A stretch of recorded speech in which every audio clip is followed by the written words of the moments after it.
Welcome to this demonstration of an example of a Clarence segmentation engine that fully automatically analyzes CTA data, such that what you see here is the first look the user sees when opening the case.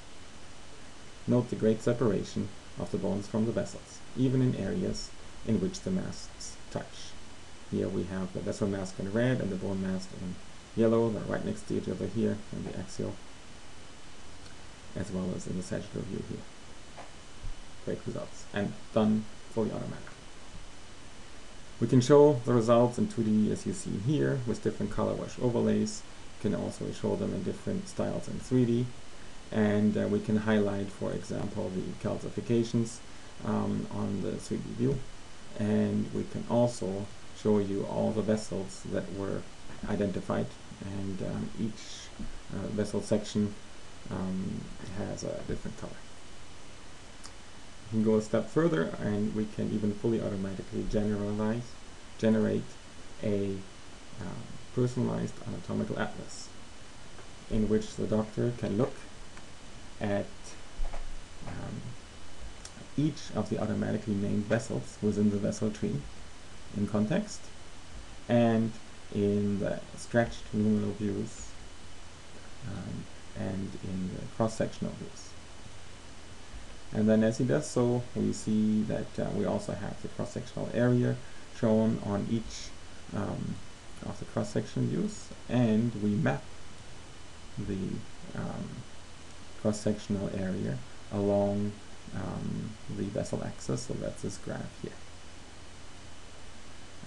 And with that, we can see that here, for example, there's a stenosis. We can jump there and investigate this more. So going through the list of vessels like this makes it very fast and efficient for the doctor to assess the health of the vessels of the patient and to give recommendations for treatment. And note that even if the vessels are grazing along the bone here, we still can exactly identify where the vessel boundary ends and where the bone starts. Now, if there are some areas in the vessel mask that are not perfectly separated from the bone mask, then we have some efficient touch-up tools. So here, for example, is a little floater that we may want to get rid of,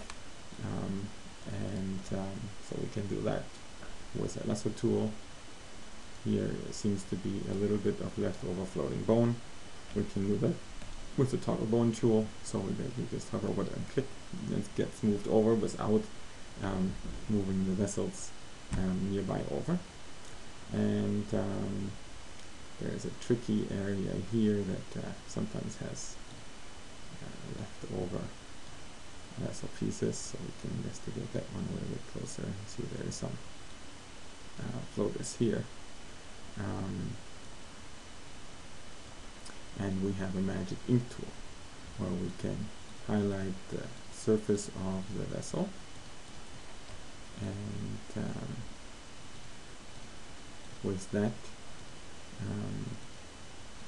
we can then ask the system to automatically remove the whole 3D volume associated with this section.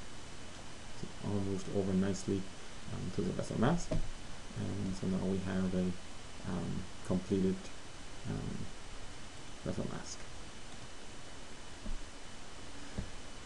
Very good. That completes my presentation. Thank you.